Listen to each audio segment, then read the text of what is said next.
पाऊण तास आधी गेलो म्हणजे 15 मिनिटं आम्ही मला गेटवरती गेल्यानंतर तिथं सांगितलं, की तुम्हाला एंट्री मिळणारच नाही कारण ऑलरेडी तुम्ही लेट झालात.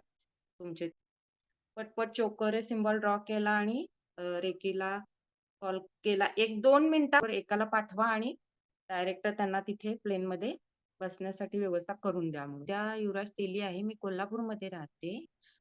अनुभव एवढे एक्सपिरियन्स आहेत, फील केलेले आहेत. पण एक खूप मजेशीर आणि म्हणजे घडणारच नाही असं वाटत होतं. खूप म्हणजे ज्या यात्रेला गेलो होतो आणि रिटर्न येताना आमचं प्लेन दिल्लीमध्ये आम्ही उतरलेलो आणि जेव्हा एअरपोर्टला जायचं होतं आमची प्लेनची टायमिंग ॲक्चुअली 3:30 ची होती. पण माझ्या मिस्टरांनी कशी काय ती टायमिंग बघितलेली देव जाणे. जी 5 ची टायमिंग आहे त्याने असं आम्हाला सगळ्यांना सांगितलं आणि आम्ही त्यांच्या भरवशावरती बसलो होतो. आणि एअरपोर्टला पोहोचायला आम्ही जवळ-जवळ बोर्डिंगच्या आधी 1 तास पोहोचायला हवं होतं. ते आम्ही पाऊण तास आधी गेलो म्हणजे 15 मिनिटं आम्ही लेट होतो. आणि आम्हाला गेटवरती गेल्यानंतर तिथं सांगितलं, की तुम्हाला एंट्री मिळणारच नाही कारण ऑलरेडी तुम्ही लेट झालात.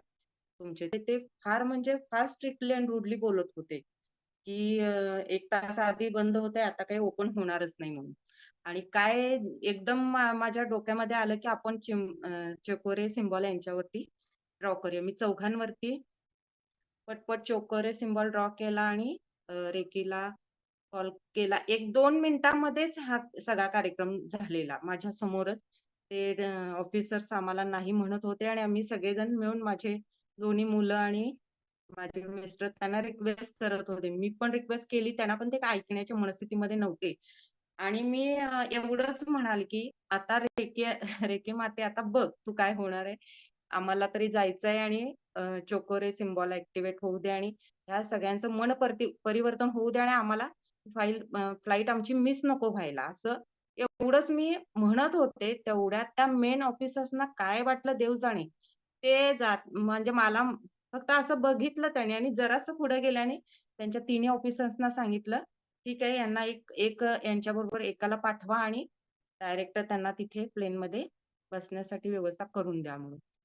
आणि इतक्या फास्ट त्या दुसऱ्या ऑफिसरने आम्हाला घेऊन गेले तिथून. आमचं चेकअप झालं, बोर्डिंग झालं. आमचं साहित्य सगळं ठेवून घेतलं. लगेज वगैरे तिथं जमा करून घेतलं. एवढी सगळी प्रोसिजर करून त्याने आम्हाला तिथं व्यवस्थित प्लेनमध्ये नेऊन बसवलं.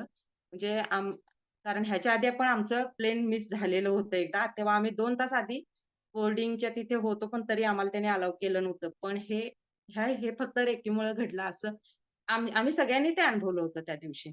आणि मुलं आणि मिस्टरांनी माझ्याकडे बघितलं होतं, की मी मी काहीतरी पुटपुटायला लागले. ते म्हणाले, "मम्मानं तिचं सुरू केलंय काहीतरी."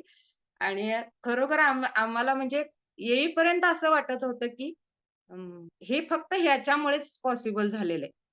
आम्ही सगळ्यांना आल्यानंतर खूप सगळ्यांना सांगितला हा अनुभव आमचा. हा म्हणजे न विसरता येण्यासारखा अनुभव आहे तो. आणि विजय सर तर त्यांच्याबद्दल काही सांगायलाच नको. खूप छान शिकवतात आणि इतकी मेहनत घेऊन शिकवतात. खूप वेळ शिकवतात ते. खूप वेळ खर्च करतात ते. रागवतात, गोड बोलतात, सगळ्या बाजूंनी शिकवतात. पण खूप छान एक्सपिरियन्स आहे त्यांच्याबरोबर शिकण्याचा. खूप छान वाटतंय मला शिकायला. Thank sir.